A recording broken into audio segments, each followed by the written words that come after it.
وشر الأمور محدثاتها وكل محدثة بدعة وكل بدعة ضلالة وكل ضلالة في النار.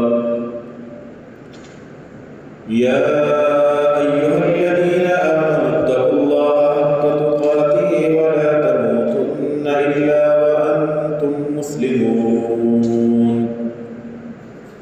يا أيها الناس اتقوا ربكم الذي خلقكم من نفس واحدة وخلق منها زوجها وبث منهما رجالا كثيرا ونساء واتقوا الله الذي تساءلون به والأرحام إن الله كان عليكم رقيبا. يا أيها الذين آمنوا اتقوا الله وقولوا قولا سديدا يصلح لكم أعمالكم ويغفر لكم ذنوبكم ومن يطع الله ورسوله فقد فاز فوزا عظيما. أما بعد فأعوذ بالله السميع العليم من الشيطان الرجيم. بسم الله الرحمن الرحيم. جنات عدن يدخلونها ومن صلح من آبائهم وأزواجهم وذرياتهم والملائكة يدخلون عليهم من كل باب سلام عليكم بما صبرتم فنعم عقبى الدار. وقال جل وعلا في مقام آخر: الله لا إله إلا هو وعلى الله فليتوكل المؤمنون. يا أيها الذين آمنوا إن من أزواجكم وأولادكم عدوا لكم فاحذروهم وإن تعفوا وتصفحوا وتغفروا فإن الله غفور رحيم. إنما أموالكم وأولادكم فتنة والله عنده أجر عظيم. وقال النبي صلى الله عليه وسلم لابن عباس: يا غلام إني أعلمك كلمات احفظ الله تجده تجاهك إذا سألت فاسأل الله وإذا استعنت فاستعن بالله واعلم أن الأمة لو اجتمعت على أن ينفعوك بشيء لم ينفعوك إلا بشيء قد كتبه الله لك واعلم أن الأمة لو اجتمعوا على أن يضروك بشيء لم يضروك بشيء إلا بشيء قد كتبه الله عليك. رفعت الأقلام وجفت الصحف. وقال صلى الله عليه وسلم: واعلم أن النصر مع الصبر وأن الفرج مع الكرب وأن مع العسر يسرا، أو كما قال صلى الله تعالى عليه وسلم. یا ایھا الذین آمنوا، اے لوگو جو ایمان لائے ہو، ان من ازواجکم و اولادکم عدوا لکم، یقیناً تمہاری بیویوں اور تمہاری اولادوں میں سے کچھ ایسے بھی ہیں جو محض تمہاری بیویاں اور تمہاری اولاد ہی نہیں، عدو لکم، بلکہ وہ تمہارے دشمن بھی۔ فاحذروہم، ان سے بچ کے رہو۔ وَإِن تَعْفُوا وَتَصْفَحُوا وَتَغْفِرُوا، اور اگر تم درگزر کرو، معاف کرو اور انہیں بخش دو، یقیناً اللہ عز و جل خوب بخشنے والا مہربان ہے۔ انما اموالکم و اولادکم فتنہ، تمہارے مال بھی اور تمہارے اولاد بھی ایک بہت بڑی آزمائش ہے،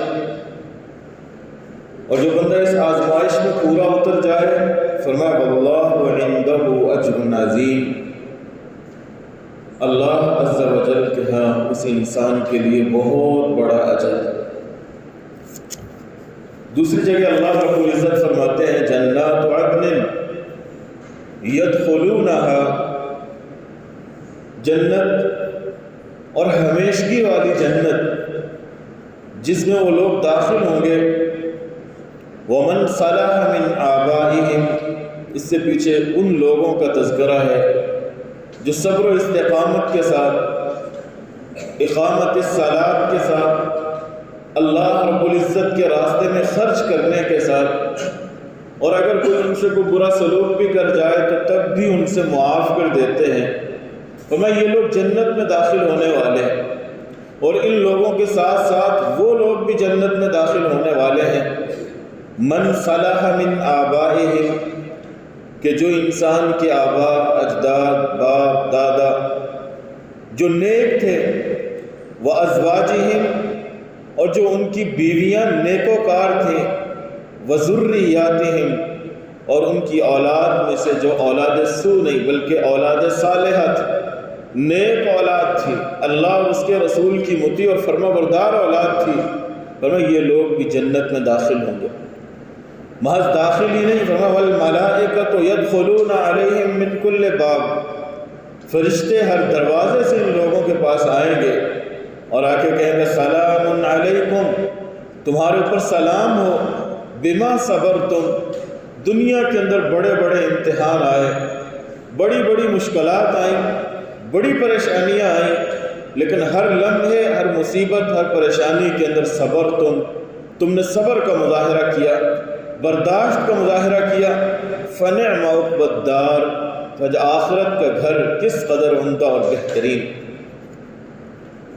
تو وہ لوگ جو اللہ رب العزت کی طرف سے اس نعمت کے حوالے سے، یعنی نعمت اولاد کے حوالے سے کامیاب ٹھہرتے ہیں، اس امتحان میں کامیاب ہو جاتے ہیں کہ وہ اپنی اولاد کو محض اولاد ہی نہیں چھوڑتے، اولاد صالحہ بنا کے چھوڑتے، جس طرح کہ رسول اللہ صلی اللہ علیہ وسلم نے فرمایا اذا مات الانسان، جب انسان اس دنیا سے رخصت ہوتا ہے، فوت ہوتا ہے، انقطع عنہ عملہ، اس کے اس دنیا سے رخصت ہونے کے ساتھ ہی اس کا اعمال نامہ بھی بند ہو جاتا ہے، الا من صدقۃ جاریہ، ہاں اگر انسان کوئی صدقہ جاریہ کر کے گیا، کسی ایسی مد میں خرچ کر کے گیا کہ لوگ اس سے مستفید ہو رہے ہیں، اللہ کا گھر تعمیر کر دیا، اللہ کے دین کی نشر و اشاعت کا کوئی مرکز بنا دیا، اللہ رب العزت کی کتاب قرآن کریم اور اس کی تفاسیر نشر کی، لوگوں میں عام کی، کسی یتیم کے سر پہ ہاتھ رکھا، کسی پریشان حال سے دعائیں لی، اور وہ انسان اس کے لیے دعا کرے، اس کے لیے صدقہ جاریہ بن جائے۔ آپ صلی اللہ علیہ وسلم فرماتے ہیں انسان اس دنیا سے رخصت بھی ہو جائے، اللہ کے ہاں بھی پہنچ جائے، تب بھی اس انسان کے نام اعمال میں نیکیاں درج ہوتی رہیں۔ الا من صدقۃ جاریہ اور علم ينتفع بہ، یا یہ کوئی ایسا علم چھوڑ کے جاتا ہے، سکھا کے جاتا ہے اپنی اولاد کو، اپنے شاگردوں کو، اپنے مقتدیوں کو، جو اس کی بات کو پلے باندھ لیتے ہیں، جو سنتے ہیں اس پہ عمل کرتے ہیں، او ولد صالح، یہ تیسری چیز، یہ نیک اولاد چھوڑ کے جاتے ہیں۔ جس طرح مسجد بنانا اہم امر ہے، اگر مسجد کسی معاشرے کا حصہ نہ ہو، لوگ اللہ کی عبادت کے حوالے سے، نماز کے حوالے سے سست، کاہل اور غافل ہو جاتے ہیں۔ اگر مساجد، مراکز، علم کے یہ منبع اس معاشرے سے ختم کر دیے جائیں تو سوچئے پھر کس طرح یہ معاشرہ دین اسلام کی اقدار کے ساتھ جیے گا۔ جس طرح مساجد، مراکز، اللہ کے دین کی تعلیم کے یہ سلسلے بند ہونے سے نقصان ہوگا، بعین ہی اسی طرح اگر انسان اپنی اولاد کی تعلیم، تربیت، ان کو ادب سکھانے کے حوالے سے کوئی بھی ذمہ داری اپنے سر نہیں لیتا یاد رکھیے وقت آئے گا وہی اولاد اس انسان کے لیے پریشانی کا باعث ہو، اللہ کے دیے ہوئے اس امتحان میں فیل ہو جائے گا۔ اس دنیا کے اندر اس کا نام لینے والے تو بڑے ہوں گے، اس کی اولاد، اس کے نواسے، اس کے پوتے تو ہوں گے، لیکن لوگ ان کی طرف اشارہ کر کے نہ خلف جانشین، کس قدر برے ہیں یہ لوگ، کس قدر برے تھے ان کے والدین اور ان کے جد امجد اور ان کے آبا کہ جو ان کی تعلیم اور تربیت کا خیال ہی نہ کر سکے۔ نیک نامی کا باعث بننے کی بجائے اولاد انسان کے لیے بدنامی کا باعث بن جاتا ہے۔ تو انسان اللہ رب العزت کی طرف سے ملنے والی اس نعمت اولاد کی قدر کرتے ہوئے جس طرح شریعت حکم دیتی ہے، تعلیم دیتی ہے، ادب سکھاتی ہے، اسی طرح سٹیپ بائی سٹیپ، قدم بقدم شریعت کی روشنی میں چلتا جائے تو پھر انسان کے لیے یہی اولاد دنیا کے اندر بھی آنکھوں کی ٹھنڈک بن جائے گی اور آخرت کے اندر بھی نجات کا ذریعہ بن جائے گی۔ رسول اللہ صلی اللہ علیہ وسلم فرماتے ہیں انسان قبر کے اندر ہے، اچانک اللہ رب العزت اسے راحت پہنچاتے ہیں، اسے سکون ملتا ہے، اس کا درجہ مرتبہ بلند ہو جاتا ہے۔ یہ بندہ پوچھتا ہے اللہ انا لی، یہ کہاں سے ہو گیا؟ اے اللہ یہ راحت، یہ سکون، یہ مرتبہ، یہ رفعت کہاں سے مل گئی؟ اللہ رب العزت جواب دیں گے بے استغفار ولدک لک، جو دنیا کے اندر تو اپنی اولاد چھوڑ کے آیا تھا، جن کی تعلیم و تربیت کا اہتمام کر کے آیا تھا، جنہیں تو نے سکھایا تھا کہ وہ تیرے مرنے کے بعد تیری زندگی کے اندر تیرے لیے ہاتھ اٹھا کے دعا کریں رب اجعلنی مقیم الصلاۃ ومن ذریتی ربنا وتقبل دعا ربنا اغفر لی ولوالدی، آج اس نے ہاتھ اٹھا کے دعا کر دی تیرے لیے، یہ اسی کا نتیجہ، یہ اسی کا نتیجہ۔ تو انسان شریعت کے مطابق اولاد کی تربیت کرتا چلا جائے، اس کا نام رکھنے میں بہترین، وہ بولنے کی عمر میں آ جائے تو سب سے پہلے جو بول اس کی زبان پہ آئے وہ لا الہ الا اللہ، اللہ کی توحید کا کلمہ ہو، لا الہ الا اللہ کا تعارف۔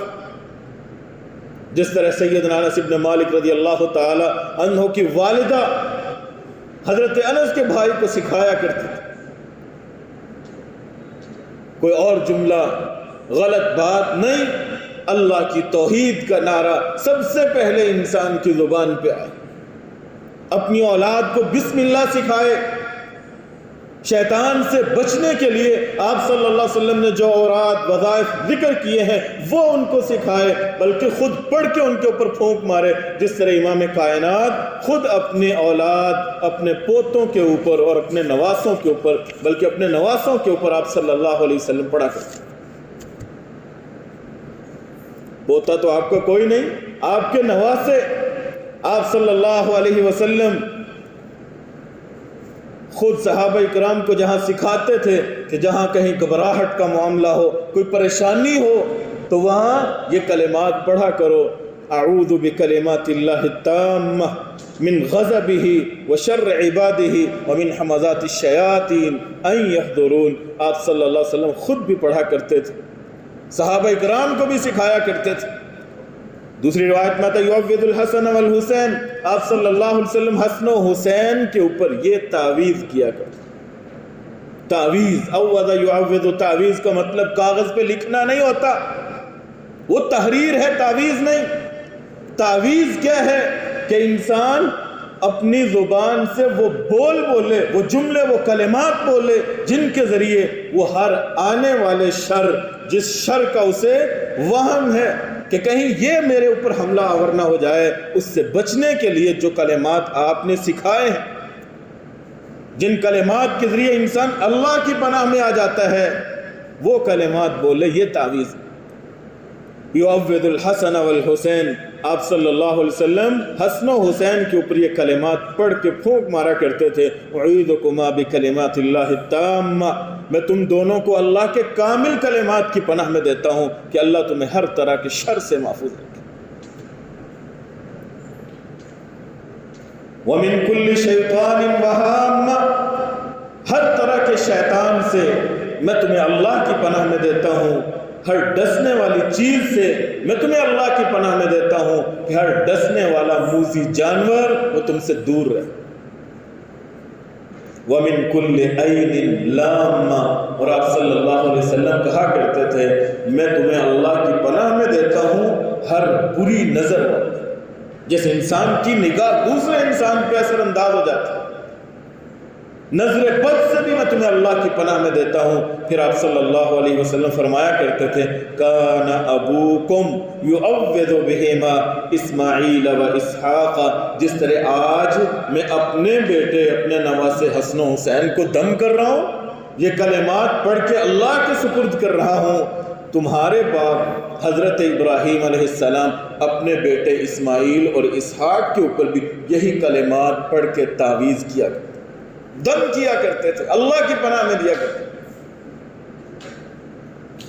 شام کا وقت ہوتا آپ صلی اللہ علیہ وسلم سکھایا کرتے تھے اجیفوا ابوابکم، لوگوں اپنے دروازوں کو بند کر لو، وقفوا آنیتکم، تمہارے برتن پینے والے جو کھانے والی چیز جس میں پڑی ہے اگر اس کا ڈھکن اترا ہوا ہے اس کو ڈھانپ لو اسے۔ اور پھر آپ صلی اللہ علیہ وسلم فرماتے ہیں فَكُفُّوا صِبْيَانَكُمْ، اپنے بچوں کو گھروں کے اندر لے آؤ، جیسے جیسے شام ہوتی جائے اپنے بچوں کو سمیٹنا شروع کر دو، اپنے گھروں میں جمع کر لو، فَإِنَّ الشَّيْطَانَ تُنْتَشَرُ حِينَئِذٍ، اس وقت شیطان بکھر جاتا ہے۔ شیطان چاہے وہ جنات کی نسل سے ہوں یا انسانوں کی نسل سے ہوں، جن یا انسان جن کے نفس میں شرارت ہے، جس طرح اندھیرا چھاتا جاتا ہے وہ شیاطین بکھرنا شروع ہو جاتے ہیں، اپنے منصوبوں کے اوپر عمل پیرا ہونا شروع ہو جاتے ہیں۔ چور ڈاکو لٹیرے عموماً رات کا انتخاب کرتے ہیں، جنات بھی اسی طرح۔ آپ صلی اللہ علیہ وسلم فرماتے ہیں اپنے بچوں کو اپنے گھر میں جمع کرو، اور پھر شام کو آپ صلی اللہ علیہ وسلم پھر یہ دعائیں پڑھا کرتے، اور ان کے ساتھ ساتھ مرض بیماری، اللہ رب العزت نے جہاں صحت سے انسان کو نوازا ہے وہیں پہ یہ چیز بھی انسان کو لاحق ہو سکتی ہے۔ بیماری کا علاج معالجہ سنت ہے، لیکن اس سنت کو اپنانے سے پہلے دوسری سنت کا بھی اہتمام کیجئے۔ آپ صلی اللہ علیہ وسلم فرماتے ہیں داؤ مرضاکم بالصدقہ، تمہارے بچے بیمار ہو جائیں، جوان بیمار ہو جائیں، بوڑھے بیمار ہو جائیں، داؤ مرضاکم بالصدقہ، تو ان کا علاج معالجہ جیسے ہی بیمار ہوا گولی کی تلاش میں نہیں، ڈاکٹر کے پیچھے بھاگنا نہیں، بلکہ سب سے پہلے اللہ کے ساتھ تعلق قائم، داؤ مرضاکم بالصدقہ، جہاں تک ممکن ہو، جس قدر ممکن ہو اپنی جیب سے لے کے اللہ کے راستے میں خرچ کرو۔ تم اللہ کے راستے میں دو، اللہ تمہیں ڈاکٹروں کی فیس سے بچائے، اللہ تمہیں میڈیکل سٹور کے ظلم سے بچائے گا، ہزاروں کی ادویہ سے اللہ رب العزت تمہیں ان چند روپوں کی وجہ سے جو تم نے اللہ کے لیے اس لیے دیے تھے، مالک یہ پریشانی آ گئی ہے اس کو دور کر دے، مالک تمہاری پریشانی کو دور کر دے۔ اور ہمارے بزرگوں کے یہ معمولات ہوتے تھے۔ مجھے اپنے دادا جی کے بارے میں اماں جان بتایا کرتی تھی، دونوں اللہ کے پاس پہنچ چکے، اللہ تعالیٰ مغفرت فرمائے، کہ دادا جان جب بیمار ہوتے تو اماں جان کہا کرتی تھی کہ تمہارے دادا جی نے کہنا لاؤ وہ پیسے لے کے جن سے گولی لینی دوائی لینی ہے وہ پیسے لے کے جاؤ، دکان سے تیل خریدو، مسجد کے دیے کے اندر لا کے اس دیے کو جلا دو، اللہ رب العزت شفا دے۔ ایسا یقین تھا، مسجد کے دیے میں تیل ڈالا جاتا تھا، اللہ رب العزت صحت یاب کر دیا کرتا تھا۔ کسی کے بجھے گھر کو، بجھے چولہے کو جلا دو، کسی پریشان حال طالب علم کی فیس ادا کر دو، کسی کے پاس کھانے کے لیے نہیں ہے اس کے کھانے کا بندوبست کر دو، کسی کا نلکا خراب ہے، موٹر خراب ہے اس کا اہتمام کر دو، اللہ تمہارے مریض کو صحت یاب کر دے۔ بچوں کے اوپر مرض کا آنا، مرض کا طاری ہونا یہ معمول ہے، لیکن سب سے پہلے اللہ رب العزت کے دروازے کی طرف اللہ کے راستے میں خرچ کرو، اور پھر دیکھو کس طرح اللہ رب العزت صحت اور تندرستی سے نوازتا۔ اور اس کے ساتھ ساتھ اپنی اولاد کو جہاں تم خود نماز کے لیے اللہ رب العزت کے گھر میں آتے ہو، اپنی اولاد کو بھی اپنے ساتھ لے کے آؤ، اپنی اولاد بھی اپنے ساتھ۔ ہر انسان جو کچھ کرتا ہے اس کی اولاد اس سے سیکھتی۔ حضرت ابو بکر رضی اللہ تعالیٰ عنہ آپ صلی اللہ علیہ وسلم کے عظیم صحابی ہیں، نماز پڑھنے کے لیے آتے، اپنے چھوٹے بچے کو قاسم کو بھی لے کے آ جاتے، اپنے بیٹے قاسم کو اپنے ساتھ، بیٹا قاسم بھی ساتھ ہے، بلکہ مسلم بن ابی بکرہ اپنے والد ابو بکر رضی اللہ تعالیٰ عنہ کے ساتھ ہوتا ہے۔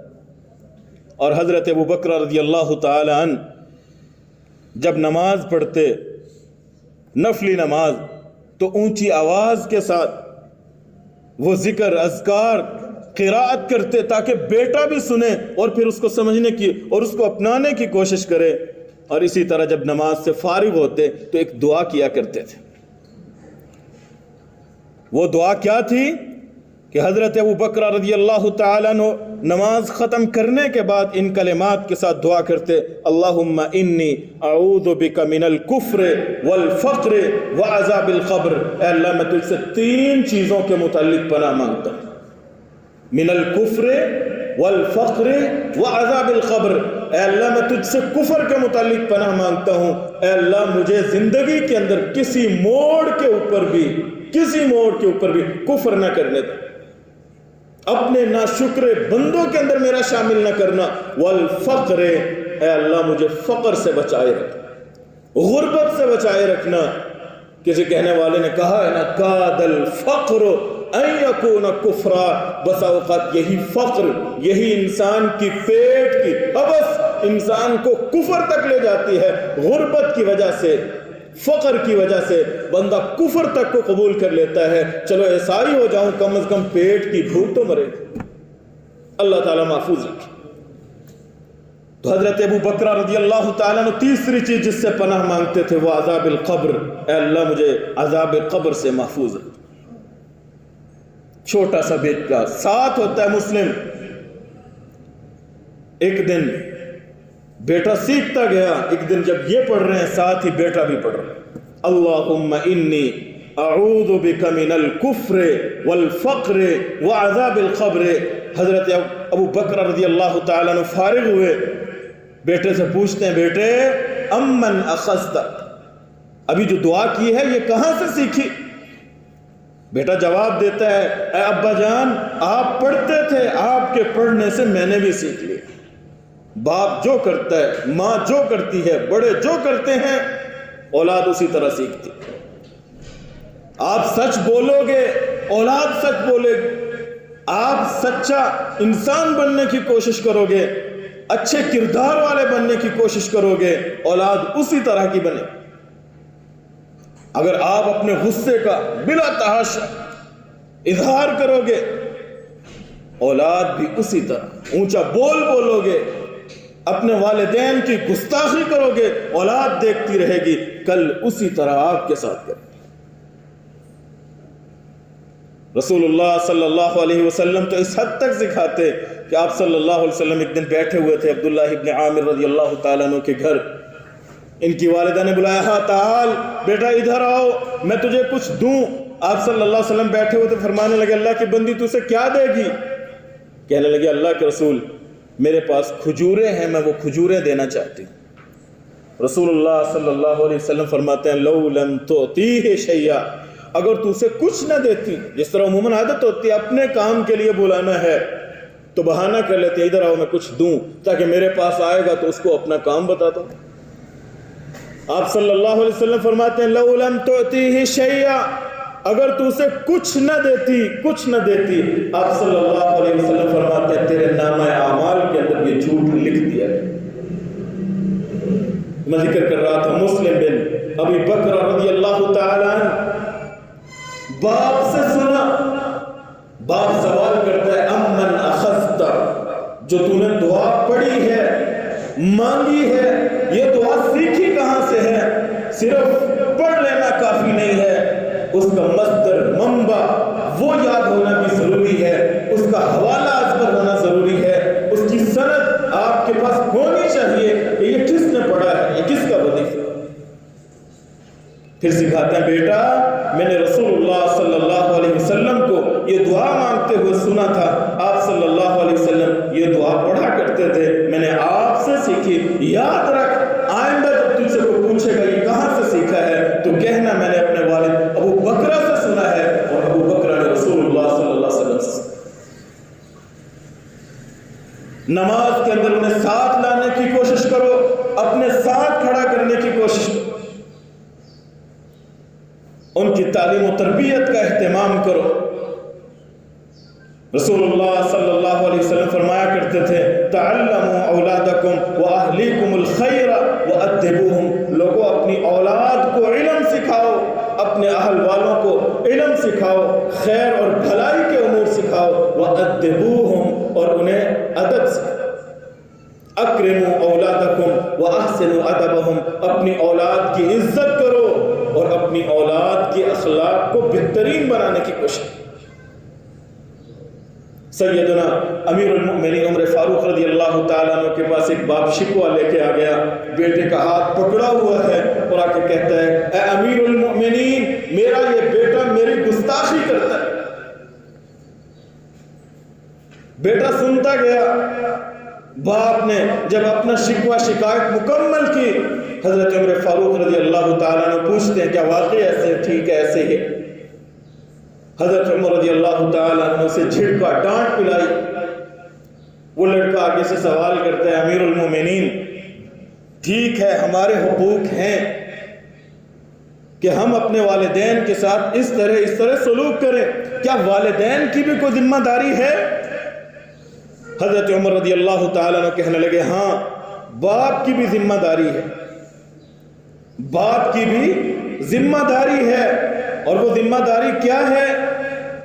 ان ينتقي امه، سب سے پہلا قدم کہ جب ماں کے انتخاب کا وقت آئے، یعنی جس وقت انسان شادی کا سوچے اور ارادہ کرے تو وہ خود پیغام بھیجے یا اس کے والدین اس کی شادی کریں تو بہترین بیوی کا انتخاب کرے۔ ان ينتقي امه کہ ماں کے انتخاب کے اندر بہترین انتخاب ہونا چاہیے، اور اگر اللہ اولاد دے دے وَيُحْسِنَ اسْمَهُ، دوسری ذمہ داری یہ ہے کہ اس کا بہترین نام رکھے۔ وہ لڑکا پوچھتا ہے اور کچھ؟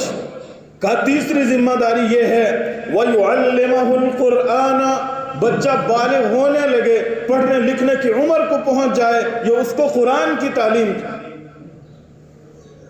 ان ينتقي امه، بہترین رشتے کا انتخاب، یحسن اسمہ، بہترین نام، اور قرآن کریم کی تعلیم۔ لڑکا جواب دیتا ہے میرا باپ جو آپ سے شکوہ کر رہا تھا اس نے ان تینوں میں سے کوئی ایک کام بھی نہیں کیا۔ جب اس نے شادی کرنی تھی تو شادی کے لیے اس کی نگاہ پڑی تو ایک فلاں مجوسی انسان کی لونڈی کے اوپر، مجوسی انسان کی حبشی لونڈی کا انتخاب کیا۔ میری ماں وہ کیا مجھے ادب سکھائے گی، کیا تعلیم دے گی مجھے؟ اور جب نام رکھنے کی باری آئی میرے باپ نے میرا نام جول رکھ دی، گندگی کا کیڑا۔ نام کے اثرات اپنی جگہ، اور جب قرآن کریم کی تعلیم کی باری آئی باپ قریب کھڑا ہے، اس سے پوچھو قرآن کریم کا کوئی ایک لفظ، ایک کلمہ اور ایک جملہ اس نے مجھے سکھا، نہ قرآن کی تعلیم دی، نہ نام اچھا رکھا، نہ میری ماں کے انتخاب کے لیے اس نے کسی اچھی عورت کا انتخاب کیا۔ آج یہ شکوہ کرنے لگ گیا۔ حضرت عمر رضی اللہ تعالیٰ عنہ کہتے ہیں جئت الی تشکو حقوق ابنک، تو میرے پاس آیا اپنے بیٹے کا شکوہ کرنے کے لیے، حالانکہ تیرے لیے شکوہ کرنے کا حق نہیں بنتا، حق بیٹے کا بنتا۔ وقد عققته قبل ان يعقق، تیری نافرمانی کرنے سے پہلے تو اس بندے کی نافرمانی، اس لڑکے کی نافرمانی کر چکا ایک طرح سے۔ وَأَسَأْتَ إِلَيْهِ قَبْلَ أَن يُسِيءَ إِلَيْكَ، اس نے آج تیرے ساتھ برا سلوک کیا ہے لیکن تو کب سے اس کے ساتھ برا سلوک کر؟ ماں کا بہترین انتخاب، اچھا نام، اچھی تعلیم، اچھی تربیت، یہ تینوں چیزیں اولاد کا حق ہیں، باپ کے ذمے ہیں۔ اگر باپ ان تینوں امور کے اندر کوتاہی برتتا ہے اس کا خمیازہ پھر بھگتنا پڑے۔ لوگ تو اسی تعلیم و تربیت کے لیے اپنی زندگی کی ساری پونجی تک لٹا دیا کرتے تھے۔ یہ مدینہ کے اندر آنے والا ایک غلام زادہ جسے تاریخ ابو عبد الرحمن الفروخ کے نام سے جانتی، کسی کا غلام بکتا بکاتا اور اپنی بہادری شجاعت کے جوہر دکھاتا رہا، بالآخر مالک کو احساس ہوا، اس نے اسے آزاد کر دیا۔ اب یہ غلام کھڑا ہے، کہاں جاؤں؟ نگاہ پڑتی ہے مدینہ منورہ کی جانب، یہ مدینہ کی راہ لیتا ہے، مدینہ پہنچتا ہے، شادی کرتا ہے، پھر اعلان ہوتا ہے جہاد کے لیے نکلنے کا، یہ اپنے گھر بار کو چھوڑتا ہے، جہاد کے لیے نکل پڑتا ہے۔ ساری زندگی کی جمع پونجی 30,000 دینار سونے کے سکے اپنی بیوی کے سپرد کر کے نکل جاتا ہے۔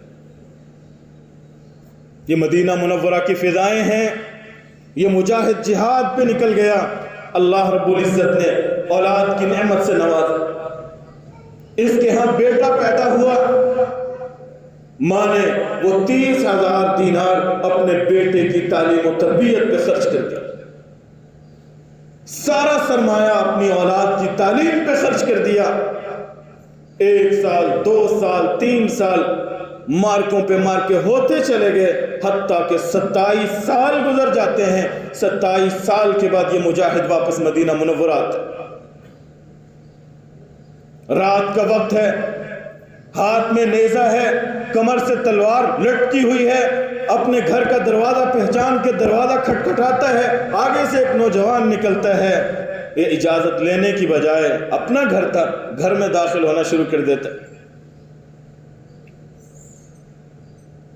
یہ سمجھتا ہے پتہ نہیں کون میرے گھر میں، اور وہ نوجوان سمجھتا ہے پتہ نہیں کون ڈاکو لٹیرا رات کے وقت گھر کے اندر داخل ہو رہا ہے۔ اس کی زبان سے نکلتا ہے، یا عدو اللہ انت دخلت علی حرمی، یہ مجاہد کہتا ہے اللہ کے دشمن، تو رات کے اس پہر میرے گھر میں کہاں سے؟ وہ نوجوان کہتا ہے بل انت عدو اللہ، تو اللہ کا دشمن کس طرح اس گھر کے اندر داخل ہو رہا ہے، تیرا کیا تعلق اس گھر سے؟ ماں پیچھے سن رہی تھی، اس نے آواز کو پہچان کے کہا، بیٹا کوئی اور نہیں ہے، تیرا باپ ہے، آنے دو اسے۔ سفر کے حال احوال میاں بیوی رات کو گفت و شنید کرتے رہے۔ رات کو اس نے پوچھا کہ یہ پیسے ہیں وہ پہلے والے پیسے کہاں ہیں؟ انہیں کے ساتھ رکھے، اس جگہ وہ سنبھال کے رکھے ہوئے محفوظ جگہ پہ ہیں۔ فجر کی اذان ہوئی مسجد نبوی سے، یہ خاتون اپنے شوہر کو کہتے اللہ کے بندے پتہ نہیں کتنے سال ہو چکے ہیں مسجد نبوی کے اندر نماز ادا کیے ہوئے، اٹھو اور اللہ کے گھر میں جا کے نماز ادا کرو۔ یہ نکلتے نکلتے کچھ لیٹ ہو گیا، مسجد میں پہنچتا ہے تو مسجد نبوی کے ممبر کے اوپر ایک خوبرو نوجوان لمبی ٹوپی لیے ہوئے درس حدیث دے رہے، رسول اللہ صلی اللہ علیہ وسلم کے فرامین امت تک منتقل کر رہا ہے۔ یہ پیچھے بیٹھے سن رہا ہے، بڑا خوش ہو رہا ہے، لیکن ساتھ ہی کسی سے پوچھتا ہے یہ ہے کون؟ نوجوانی کے عالم میں اتنے بڑے بڑے لوگ جس کے شاگرد امام مالک رحمہ اللہ جیسے، جس کے شاگرد حسن بصری رحمہ اللہ جیسے لوگ، جس کے سامنے زانو تلمس طے کریں، جس کی شاگردی میں رہیں، آخری ہے کون؟ لوگوں نے کہا تجھے پتہ نہیں؟ یہ فروخ کا بیٹا عبد الرحمن۔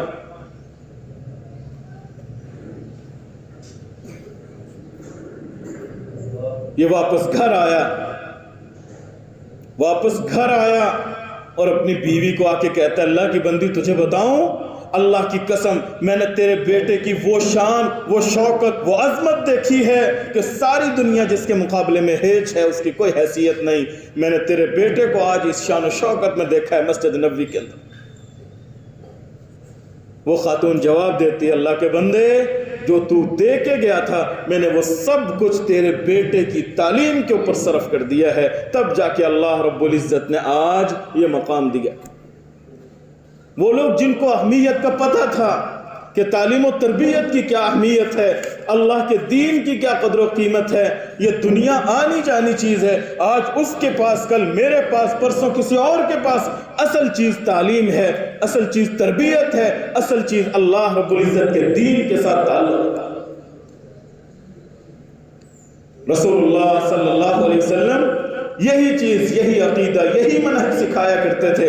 عبداللہ ابن عباس رضی اللہ تعالی آپ کی سواری پہ، آپ کے پیچھے سوار ہیں، فرمایا یا غلام انی اعلمک کلمات، میں تجھے چند باتیں سکھانے والا ہوں، ان باتوں کو پلے باندھ لینا، یاد رکھ لے.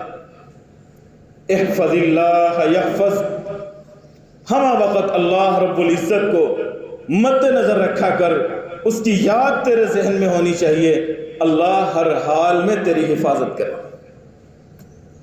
تو اللہ کو یاد رکھ، اللہ تجھے یاد رکھے. اللہ رب العزت کی نگہبانی، اللہ کی نگاہ کا احساس، اللہ کے خبیر ہونے کا احساس، اللہ کے قدیر ہونے کا احساس کہ اللہ ہر چیز کے اوپر قادر ہے. اگر آج میں کسی کے اوپر ظلم ڈھاؤں گا، اللہ مجھے پکڑنے والا. میں برائی کروں گا، معصیت نافرمانی کروں گا، اللہ کی نگاہ مجھ پہ ہے. احفظ اللہ، تو اللہ کو ہمہ وقت یاد رکھ، تیری زندگی میں انقلاب آ جائے گا. اللہ تجھے یاد رکھے. عبداللہ ابن دینار رحمہ اللہ بیان کرتے ہیں کہ میں امیر عمر، حضرت امیر المؤمنین عمر فاروق رضی اللہ تعالیٰ عنہ کے ساتھ مکہ کے سفر پہ جا رہا. چلتے چلتے ایک پہاڑی کے اوپر سے چرواہا نیچے اتر رہا تھا. جب وہ بکریاں لے کے قریب ہوا، امیر عمر رضی اللہ تعالیٰ عنہ نے اس کو آزمانے کا سوچا. اسے کہتے ہیں بعنی شاتن، وہ اللہ کے بندے کو ایک بکری فروخت کر دو. وہ آدمی آگے سے کہتا ہے اے اللہ کے بندے، میں اس کا مالک نہیں ہوں، میں تو نوکر اور خادم ہوں، کسی اور کی بکری. کہنے لگا کیا ہوا، ایک بکری ہمیں بیچ دو. ایک بکری کی بات ہے، باقی ساری بکریاں شام کو مالک کے پاس لے جانا. جب پوچھے گا کہنا ایک بھیڑیا آیا تھا، بکری کو اٹھا کے لے گیا. وہ نوجوان، وہ غلام آگے سے کیا جواب دیتا ہے، این اللہ، اے اللہ کے بندے جو سبق تم پڑھا رہے ہو وہ اس کو چپ کرانے کے لیے تو کافی ہو سکتا ہے، لیکن اس مالک کے سامنے میں کیا کہوں گا. فَأَيْنَ اللَّهِ، اللہ کی بارگاہ کہاں گئے. دنیا کے اندر تو میں جواب دے لوں گا، ایک کیا میں ساری بکریاں یہاں بیچ ڈالوں، شام کو جا کے مالک کو کہوں بھیڑیے آئے تھے، حملہ کر کے ساری بکریوں کو تباہ کر دیا انہوں نے، وہ میری باتوں کے اوپر یقین کر لے گا. لیکن فَأَيْنَ اللَّهِ، اللہ کی ذات کہاں ہے جس کی نگاہ ہمہ وقت میرے اوپر. امیر عمر رضی اللہ تعالیٰ عنہ نے کیا کہا، اس کے مالک کے پاس پہنچے، اسے خریدا، آزاد کیا، اور اس غلام کو مخاطب ہو کے کہتے ہیں اعتقدک فی الدنیا ہذہ الکلمہ، اے اللہ کے بندے تیری زبان سے صرف ایک کلمہ نکلا تھا، ایک جملہ نکلا تھا، فَأَيْنَ اللَّهِ، اللہ کہاں ہے. تیرے ذہن کے اندر یہ تصور تھا اللہ کی نگاہ ہر وقت انسان کے اوپر ہے. اسی احساس نے، اسی تیرے جملے اور کلمے نے اعتقدک فی الدنیا، تجھے دنیا کے اندر غلامی سے رہائی دے دی ہے. حضرت عمر رضی اللہ تعالیٰ عنہ کہتے ہیں وَأَرْجُو أَن تُعْتِقَكَ فِي الْآخِرَةِ، مجھے یقین ہے، مجھے امید ہے کل قیامت کے دن جب تو اللہ کی بارگاہ میں پہنچے گا، جس انسان نے ساری زندگی فَأَيْنَ اللَّهِ فَأَيْنَ اللَّهِ کسی کے اوپر ظلم نہیں ڈھایا، کہ اس کی نگاہ اللہ کی ذات کے اوپر ہے کہ اللہ مجھے دیکھ رہا ہے. کسی کی حق تلفی نہیں کی.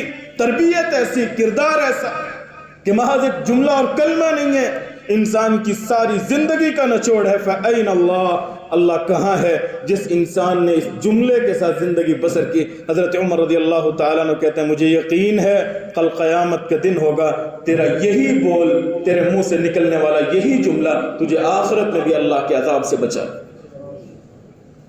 میرے بھائیوں، یہ ہے کردار، یہ ہے تربیت. آخر اس کی بھی کسی نے تربیت کی، اس کو بھی کسی نے یہ جملہ پڑھایا تھا. فَأَيْنَ اللَّهِ، اللہ کا احساس ہمہ وقت اپنے ذہن میں رکھ. آپ صلی اللہ علیہ وسلم فرماتے ہیں احفظ اللہ تجدہ تجاہک، تو اللہ کو یاد رکھ، ہر موڑ پہ مالک کائنات تیرے کام آئے. اذا سألت فاسأل اللہ، جب بھی سوال کرو اللہ رب العزت کے سامنے اپنا دامن پھیلاؤ. وَإِذَا اسْتَعَنْتَ فَاسْتَعِنْ بِاللَّهِ، جب بھی مدد کی ضرورت پڑے اللہ رب العزت سے مدد طلب کرنا. وَعْلَمْ، اور جان لو، أَنَّ الْأُمَّةَ، اگر ساری کی ساری امت مل کے تجھے نقصان پہنچانا چاہے، اگر مالک نے تیرے نصیبے میں نقصان نہیں لکھا، ساری امت مل کے تیرا کچھ نہیں بگاڑ سکتی. اور اگر ساری امت مل کے تجھے کوئی نفع پہنچانا چاہے اور اللہ نے تیرے نصیبے میں وہ نفع نہیں لکھا، کوئی رتی برابر تمہیں نفع نہیں پہنچا سکتا. اور یاد رکھو ان النصر مع صبر، اللہ کی مدد تب آتی ہے جب بندہ صبر کرتا ہے، برداشت کرتا ہے. وَأَنَّ الْفَرَجَ مَعَ الْكَرْبِ، اللہ رب العزت پریشانیوں کے بعد ہی خوشحالیاں لے کے آتے ہیں. جس بندے کے اوپر پریشانی نہیں آتی، دکھ درد پریشانیاں جس بندے کی زندگی کا حصہ نہیں بنتے، یاد رکھنا اور اللہ کی جانب سے اس کے لیے خوشحالیاں کبھی نہیں الا ماشاء اللہ. وَأَنَّ مَعَ الْعُسْرِ يُسْرًا، اور بے شک تنگیوں کے ساتھ ہی آسانیاں ہیں. اللہ اپنے بندوں کو آزماتا ہے، اللہ مشکلات میں ڈال کے بندے کا امتحان لیتا ہے، اور جو پاس ہو گیا یسرا، اس کے لیے آسانیاں ہی آسانیاں. تو اللہ رب العزت انسان کو یا یحییٰ خذ الکتاب بقوہ، جہاں بیٹے یحییٰ کی نوید دیتے ہیں، وہیں ساتھ اولاد کی تربیت کا منہج بھی دیتے ہیں کہ اپنے بیٹے یحییٰ کو یہ بھی کہہ دو خذ الکتاب بقوۃ، اس کتاب کو قوت کے ساتھ تھامو، اس کتاب کے ساتھ ہی زندگی بسر. اقرأ باسم ربک الذی خلق الذی علم بالقلم، رسول اللہ صلی اللہ علیہ وسلم کو بھی قلم دے کے یہی سمجھایا گیا کہ ساری زندگی تعلیم و تعلم اور قلم کے ساتھ بسر ہو، اللہ کے دین کے ساتھ وابستگی کے ساتھ بسر ہو. جب اللہ کے دین کے ساتھ انسان جڑ جاتا ہے، پھر ساری کائنات چاہے اسے بگاڑنا چاہے اس کو کچھ نہیں بگاڑ سکتے. اس کی تربیت ایسی ہو کہ ساری لوگ مل کے اس کو اللہ کے دین سے ہٹانے کی کوشش کریں، اللہ کے رسول صلی اللہ علیہ وسلم کے منہج سے ہٹانے کی کوشش کریں، اس کو کوئی کچھ نہیں بگاڑ سکتا. اللہ رب العزت سے دعا ہے کہ اللہ ہمیں بھی کتاب و سنت کے مطابق اپنی اولادوں کی تربیت کرنے کی توفیق دے. اللہ جنہیں تو نے اولاد سے نوازا ہے ان کی آنکھوں کی ٹھنڈک بنا دے، اور اے اللہ جن کو اولاد سے نہیں نوازا، اے اللہ ان کو نیک اور صالح اولاد سے نواز. وآخر دعوانا الحمدللہ.